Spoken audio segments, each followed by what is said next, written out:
അസ്സലാമു അലൈക്കും. ലൈല, നീ പൊട്ടിച്ച ബോംബ് ശരിക്കും ഏറ്റുട്ടോ.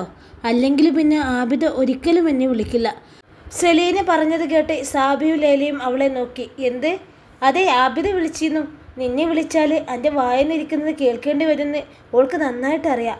അതാണ് ഓള് എനിക്ക് വിളിച്ചത്. അവളുടെ ചോദ്യം കേട്ടപ്പോൾ തന്നെ എനിക്ക് കാര്യം മനസ്സിലായി. ഹോസ്പിറ്റലിലെ വിശേഷങ്ങൾ അറിയാൻ വേണ്ടിയാണ് വിളിച്ചത് എന്നായിരുന്നു അവൾ പറഞ്ഞത്. പക്ഷേ കാര്യം വേറെയാണെന്ന് എനിക്കറിയാമല്ലോ. ഞാനും നല്ലതുപോലെ പറഞ്ഞു കൊടുത്തിട്ടുണ്ട്. നാലും ശരിക്കും പേടിച്ചു പോയിട്ടുണ്ട്. ആകെ ബേജാറായിട്ടാണ് ജമാലും ജാസ്മിനും വീട്ടിലേക്ക് വന്നത് എന്നാണ് ഓള് പറഞ്ഞത്. അവളും ശരിക്കും പേടിച്ചിട്ടുണ്ട്. പോലീസ് അവളെ തിരിഞ്ഞ് അങ്ങോട്ട് ചെല്ലുമോ എന്നാണ് അവളെ പേടി. നമ്മുടെ ഇടയിൽ അവൾ VIP ആണെങ്കിലും അവളുടെ സ്വഭാവം കൊണ്ട് ഭർത്താവിൻ്റെ വീട്ടിൽ അവൾക്കൊരു വിലയുമില്ല. റാഫിയുടെ ഉമ്മക്കും ഉപ്പക്കും സഹോദരങ്ങളൊക്കെ അവളോട് അവജ്ഞയാണ്. അവളുടെ സ്വഭാവം തന്നെയാണ് അതിൻ്റെ കാരണം. അവരാരും ഈ വീട്ടിലേക്ക് വരാറേ ഇല്ലല്ലോ.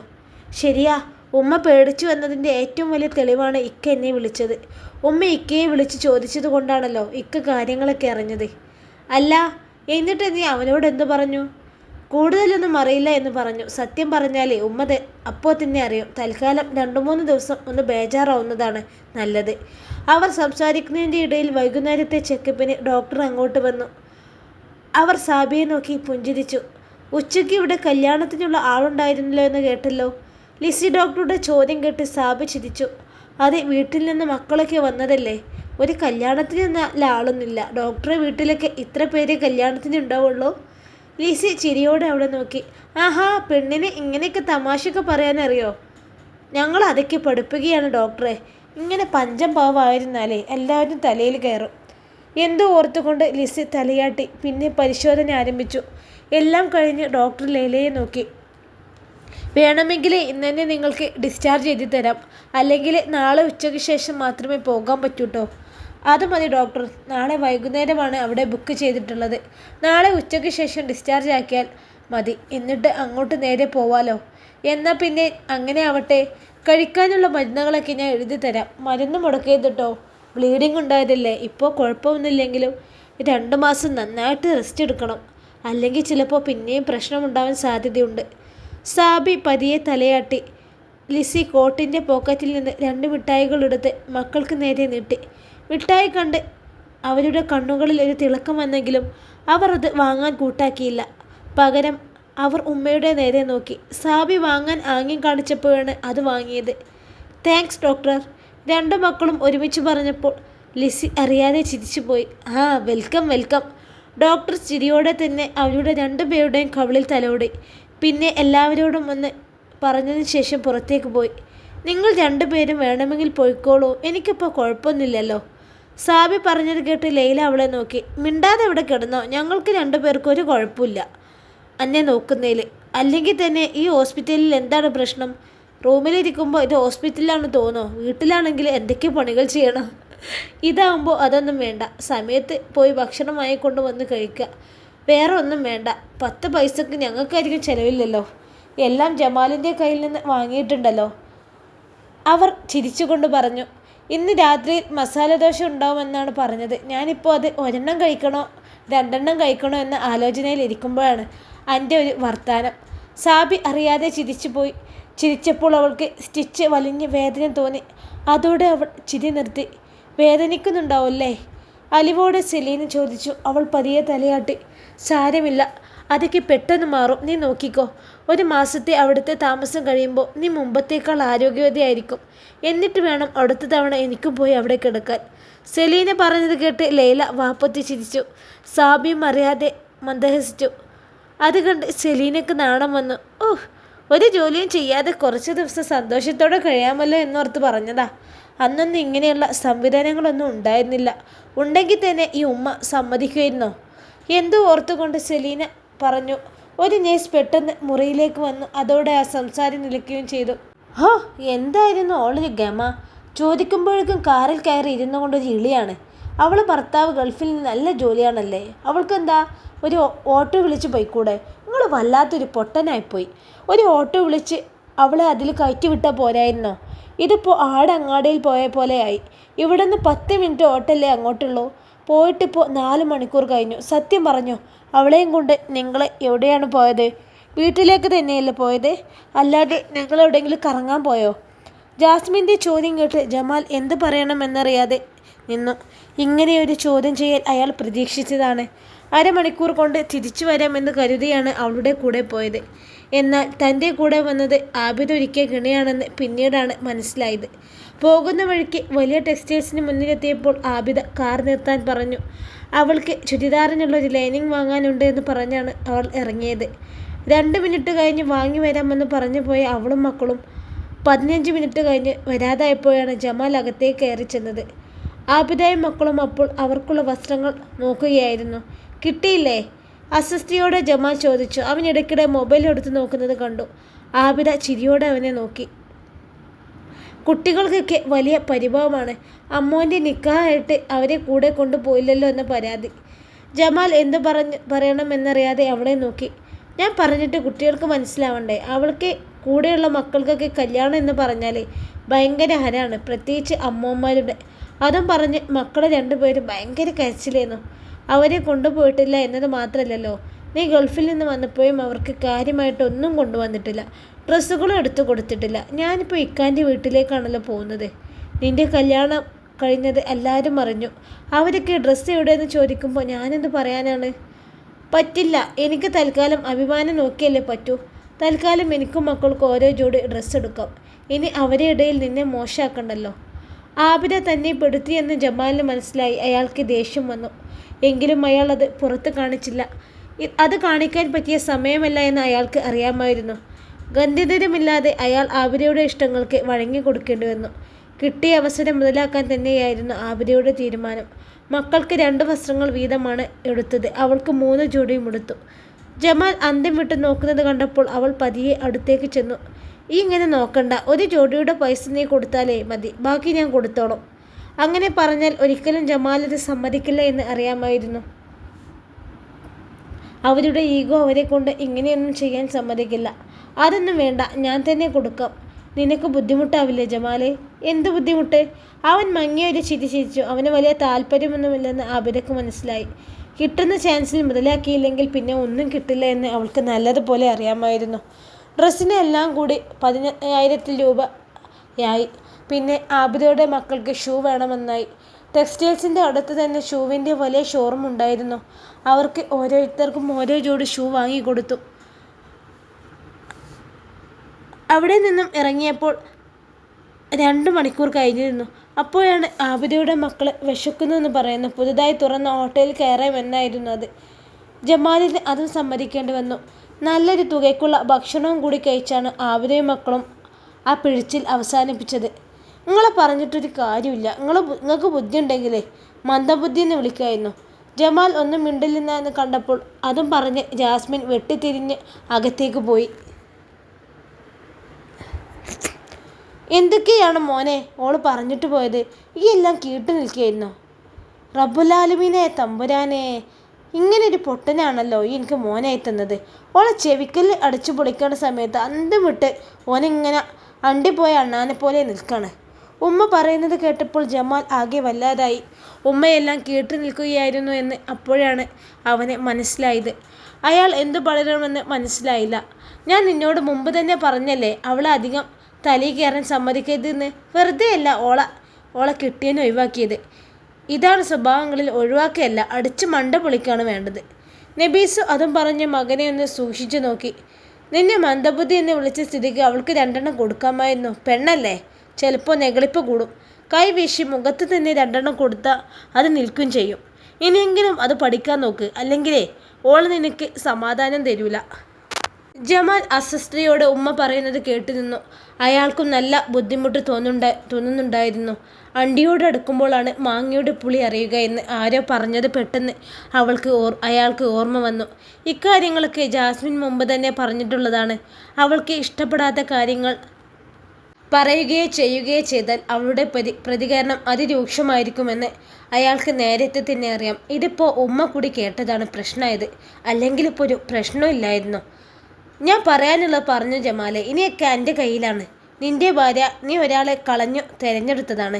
എല്ലാം നിൻ്റെ വിധി പോലെ നടക്കട്ടെ. നിൻ്റെ സ്ഥാനത്ത് നിൻ്റെ ഇക്കാക്കമാർ ആയിരുന്നെങ്കിലേ അവളിപ്പോൾ ഇവിടെ കാൽച്ചുവട്ടിൽ ബോധം കിട്ട് കിടന്നേനെ. അതും പറഞ്ഞ് നബീസു തിരിച്ചു നടന്നു. ജമാൽ എന്തു പറയണമെന്നറിയാതെ ചുറ്റും നോക്കിക്കൊണ്ടിരുന്നു. അയാൾക്ക് അകത്തേക്ക് കയറാൻ മടി തോന്നി.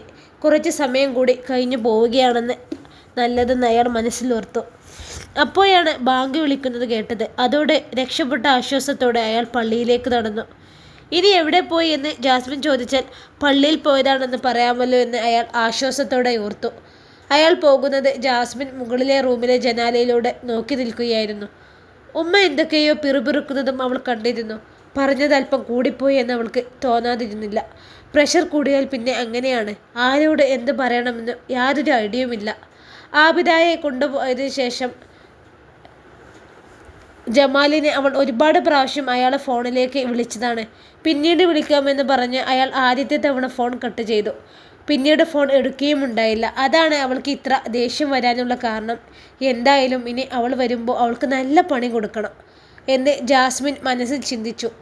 ഇതിലും ഭേദം തൻ്റെ ആദ്യ ഭർത്താവിൻ്റെ വീട് തന്നെയായിരുന്നു എന്ന് അവൾ ഓർത്തു.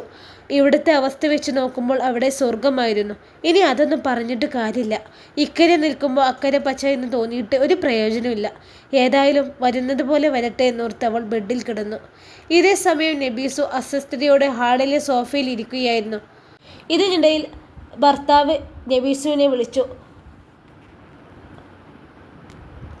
പക്ഷേ അവർ അത് കേൾക്കാത്തതുപോലെ ഇരുന്നു. നബീസു പിന്നെ 2-3 തവണ കൂടി വിളിച്ചു. ഇത്തവണ നബീസു ദേഷ്യത്തോടെ വിളി കേട്ടു. എന്താ, നീ ആ ഫാനൊന്ന് ഇടാമോ? ഭയങ്കര ചൂട്. നബീസു പിറുപിറുത്തു കൊണ്ടുപോയി ഫാനിൻ്റെ സ്വിച്ച് ഓണാക്കി. ഫാൻ കറങ്ങി തുടങ്ങിയതും മൊയ്തീൻ ഹാജി ആശ്വാസത്തോടെ അയാളെ നോക്കി. എന്താണ് നബീസു ഒരു പുറത്തൊരു ബഹളം കേട്ടത്? പുതിയ മരുവളും നെയ്യും തമ്മിൽ അപ്പോഴേക്കും വഴക്കായോ? ഇതാണ് അപ്പോൾ കഥ. നബീസു അവജ്ഞയോടെ ചുണ്ടുകൂട്ടി. അവൾ ആളെ കൊള്ളാലോ. വന്നപ്പോഴേക്കും തളർന്നു കിടക്കുന്ന നിങ്ങളവരെ കയ്യിലെടുത്തു. മൊയ്തീൻ ഹാജി എന്തു പറയണമെന്നറിയാതെ ഭാര്യയെ നോക്കി. ഈ എന്തൊക്കെയാണ് പറയുന്നത്? നേരത്തെ എന്തൊക്കെയോ ശബ്ദം കേട്ടു, അതുകൊണ്ട് ചോദിച്ചതാ ഞാൻ. അതന്നെ ഞാനും പറയണു. ഇന്നലെ വന്ന അവൾക്കൊക്കെ ചോദിക്കാനും പറയാനും ആളായി. എത്രയോ കാലമായി നിങ്ങളെ തീട്ടും മൂത്രം കോരുന്ന എനിക്കിവിടെ ചോദിക്കാനും പറയാൻ ആരുമില്ല. എൻ്റെ വിധി, അല്ലാതെ എന്ത് പറയാനാ? എത്ര നല്ല ആണുങ്ങളെ ആലോചന എനിക്ക് വന്നതായിരുന്നു എന്നറിയാമോ? എന്നിട്ട് കിട്ടിയത് നിങ്ങളാണല്ലോ. എൻ്റെ ഒരു തലവര. അവളോട് ഒന്നും ചോദിക്കേണ്ടായിരുന്നു അയാൾക്ക് തോന്നി. ചോദിച്ചത് തന്നെ അബദ്ധമായി. നബീസുവിൻ്റെ സ്വഭാവം അയാൾക്ക് നല്ലതുപോലെ അറിയാം. സാബി ഉണ്ടായിരുന്നെങ്കിൽ ഇപ്പോൾ ഇതൊന്നും കേൾക്കേണ്ടി വരില്ലായിരുന്നു എന്ന് മൊയ്തീൻ ഹാജി ഓർത്തു. താൻ ഒന്ന് ചുമച്ചാൽ പോലും ഉപ്പ എന്നുള്ള വിളിയോടെ അവൾ തൻ്റെ അടുത്തേക്ക് ഓടി വരും. അവൾ തൻ്റെ മകളായി പിറന്നിരുന്നെങ്കിൽ എന്ന് എത്ര നന്നായിരുന്നു എന്ന് വരെ ആലോചിച്ചിട്ടുണ്ട്. താൻ കിടപ്പിലായിപ്പോയി. മറ്റൊരാളെ ആശ്രയിച്ച് ജീവിക്കേണ്ട അവസ്ഥ. അല്ലെങ്കിൽ ഒരിക്കലും എൻ്റെ സാബിക്ക് ഈ ഗതി വരില്ലായിരുന്നു. എന്താ, നിങ്ങൾ നാവിറങ്ങിപ്പോയോ? ആരംഭം മരുമോള് പോയതിലുള്ള ദുഃഖമായിരിക്കില്ലേ? ഒന്ന് മിണ്ടാതിരിക്കും ഇജ്ജ് നബീസോ. ഞാനൊന്നും ചോദിച്ചിട്ടില്ല. ഇജ്ജൊന്ന് പോയി തരുമോ? അവസാനം എനിക്കിത് തന്നെയായിരിക്കും ഗതി എന്ന് നന്നായിട്ടറിയാം. എണീറ്റ് നടക്കാൻ പറ്റാഞ്ഞിട്ട് പോലും ഇത്ര അഹങ്കാരമാണ് നിങ്ങൾക്ക്. ആയ കാലത്ത് നിങ്ങൾ എന്നോട് ചെയ്തതൊന്നും ഞാൻ മറന്നിട്ടില്ല. എന്തൊക്കെയായിരുന്നു അഹങ്കാരം! ഓ, മാളിയേക്കൽ മൊയ്തീനാജി ഒന്ന് വിരൽ നൊടിച്ചാൽ ആയിരക്കണക്കിന് ആളുകാർ പിന്നാലെ വരും എന്നൊക്കെയല്ലേ പറഞ്ഞത്. 10 പൈസയുടെ ഉപകാരം കിട്ടൂലെന്ന് കണ്ടപ്പോൾ പിന്നാലെ കൂടിയവരൊക്കെ പോയി. ഇപ്പോൾ ആർക്കും ഒരു ഉപകാരമില്ലാതെ വായത്തണ്ട് പോലെ കിടക്കുകയാണ്. എന്നിട്ടും നിങ്ങൾ അഹങ്കാരത്തിനൊരു കുറവുമില്ല. പിന്നീട് മൊയ്തീൻ ഹാജി ഒന്നും പറഞ്ഞില്ല. ആയ കാലത്ത് താൻ നാട്ടിലെ പ്രമാണി തന്നെയായിരുന്നു. താനില്ലാതെ ഒരു പരിപാടിയും നടക്കില്ലായിരുന്നു. അന്നൊക്കെ കയ്യിൽ ഇഷ്ടം പോലെ പണമുണ്ട്. മൊയ്തീൻ ഹാജിയോട് ആലോചിക്കാതെ ഒരു നിക്കാഹ് പോലും നാട്ടിൽ നടക്കില്ല. പള്ളിക്കമ്മിറ്റിയിലും താൻ ഉണ്ടായിരുന്നു. എല്ലാവർക്കും പ്രിയങ്കരനായ ഒരു കാരണവരായിരുന്നു താൻ. സുബഹി നിസ്കാരം കഴിഞ്ഞത് മുതൽ തനിക്ക് തിരക്ക് തന്നെയാവും. ഇപ്പോൾ ഒരാൾ പോലും തന്നെ തിരക്ക് വരാറില്ല. കുറച്ചു മുൻപ് വരെ പലരും വരാറുണ്ടായിരുന്നു. എന്നാൽ നബീസുവിൻ്റെ നാക്കി പേടിച്ച് അവരെ വരവും നിന്നു. സാബിയും മക്കളുമായിരുന്നു എൻ്റെ ഏക ആശ്വാസം. അവളില്ലായിരുന്നെങ്കിൽ ഒരു പക്ഷേ ഞാൻ എന്നോ ശ്വാസം വിട്ട് മരിച്ചു പോകുമായിരുന്നു. അയാൾ ഒന്നും മിണ്ടുന്നില്ല എന്ന് കണ്ടപ്പോൾ നബീസു ഒന്ന് മൂളി. അപ്പോഴാണ് കോളിംഗ് ബെൽ ശബ്ദിച്ചത്. ആരാണ് ഈ നേരത്തെ എന്ന് പിറുപിറുത്തുകൊണ്ട് നബീസു സ്വീകരണ മുറിയിലേക്ക് ചെന്നപ്പോൾ വാതിൽ തുറന്നപ്പോൾ വലിയ പരിചയം തോന്നിക്കാത്ത 3 പേർ ഉണ്ടായിരുന്നു. ഇതല്ലേ ജമാലിൻ്റെ വീട്? നബീസു തലകുലുക്കി. അതെ. ആരാ? ജമാലിനൊന്ന് വിളിക്കാമോ? നബീസു ഒന്ന് ചുറ്റും നോക്കി. വന്നവർ വില കൂടിയ കാറിലാണ് വന്നത് എന്ന് മനസ്സിലായതും എല്ലാവരോടും അകത്തേക്ക് കയറിയിരിക്കാൻ പറഞ്ഞു. ഞങ്ങൾ കയറുന്നില്ല ഉമ്മ, ജമാലിനെ ഒന്ന് കാണാൻ വന്നതാണ്. ഫോണിൽ വിളിച്ചിട്ട് കിട്ടുന്നില്ല, അതാണ് നേരിട്ട് വന്നത്. എന്താ കാര്യം? നബീസു പതിയെ ചോദിച്ചു. ഇടക്കവർ തിരിഞ്ഞു നോക്കി. ജാസ്മിൻ എങ്ങാനും വന്നു നിൽക്കുന്നുണ്ടോ എന്തായിരുന്നു അത്. ഇല്ല എന്ന് കണ്ടപ്പോൾ നബീസുവിന് ആശ്വാസമായി. അതെ, ജമാലിനോട് നേരിട്ട് പറയേണ്ട കാര്യമാണ് ഉമ്മ. ജമാൽ എപ്പോഴാണ് വരിക?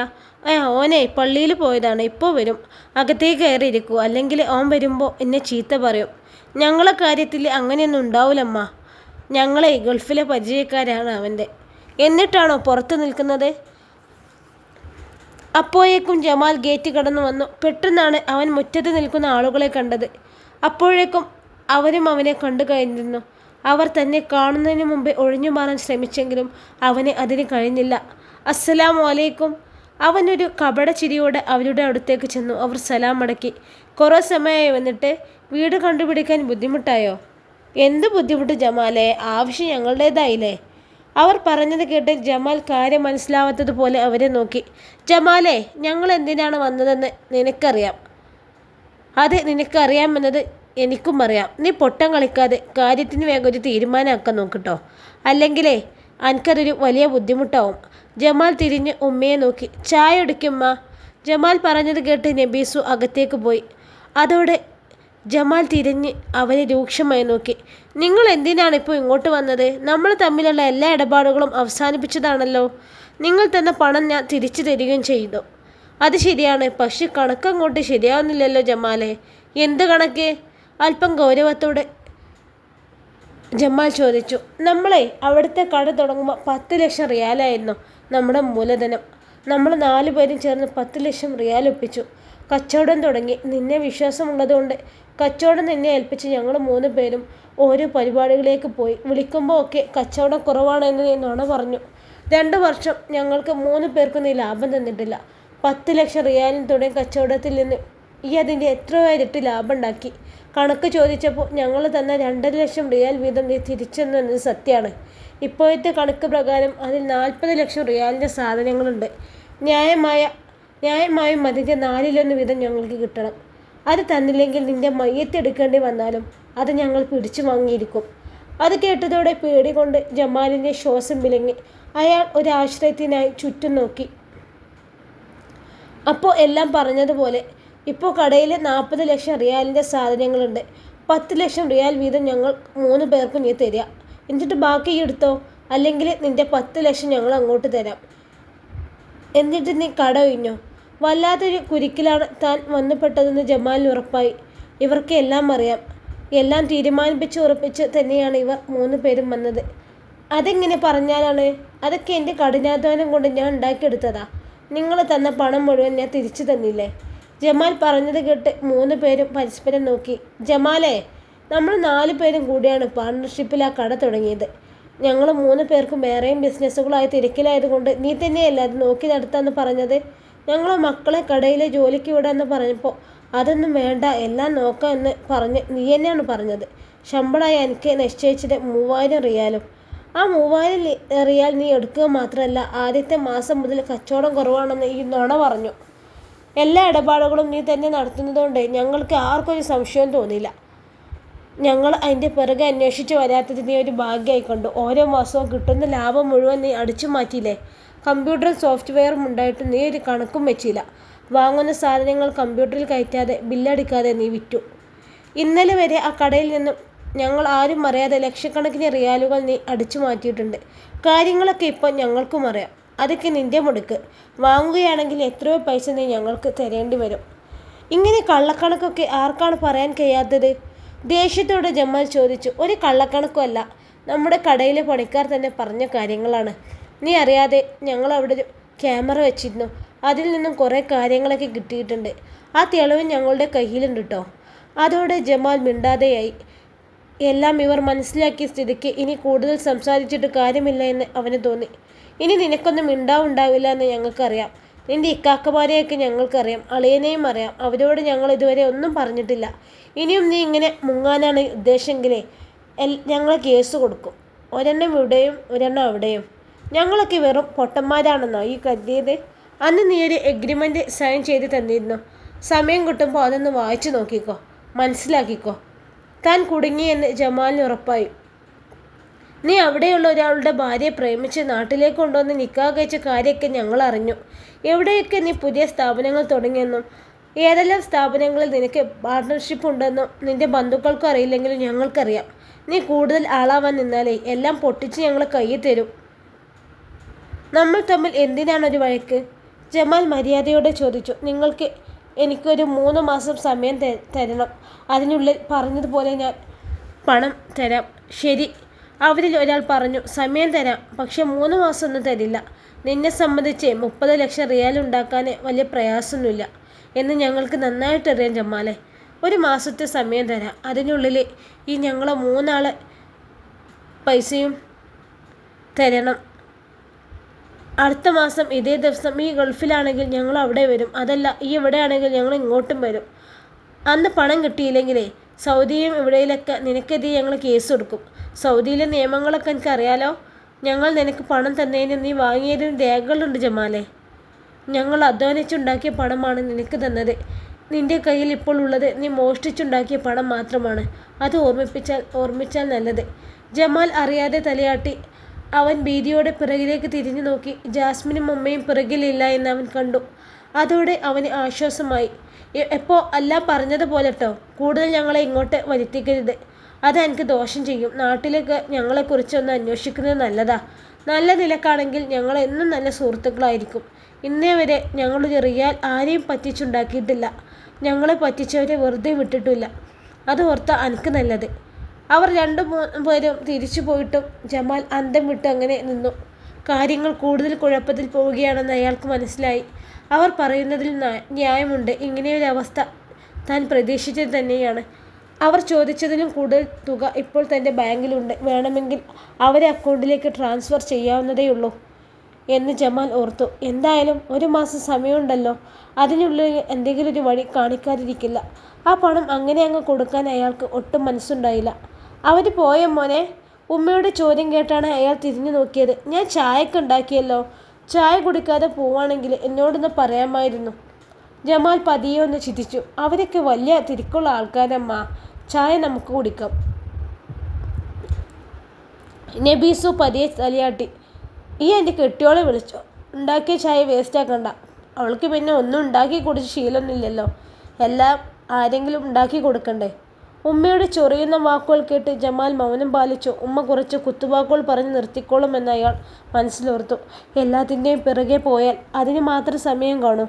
അപ്പോഴാണ് പുറത്ത് ആരോ വന്നതുപോലെ അയാൾക്ക് തോന്നിയത്. അയാൾ വാതിൽക്കൽ ചെന്ന് നോക്കി. അത് പള്ളിയുമായി ബന്ധപ്പെട്ട ആളാണ് എന്ന് കണ്ടതും അയാളുടെ മുഖം മങ്ങി. അസ്സലാമു അലൈക്കും. വഅലൈക്കും അസ്സലാം. ഗന്ധ്യനിരമില്ലാതെ ജമാൽ സലാം മടക്കി.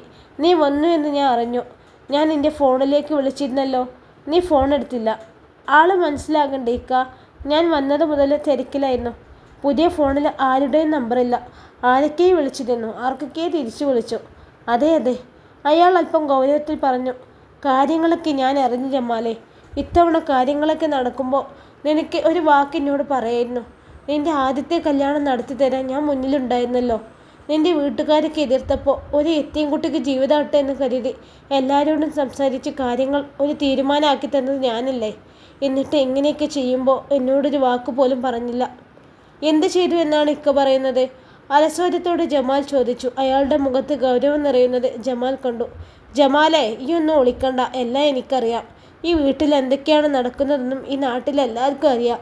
ഒരു എത്തിയൻകുട്ടി ഇജ് ഇങ്ങനെ ചെയ്യുമെന്ന് ഞാൻ ഒരിക്കലും വിചാരിച്ചില്ല ജമാലെ. എന്നാലും ഇജ് ഇങ്ങനെ ചെയ്തല്ലോ.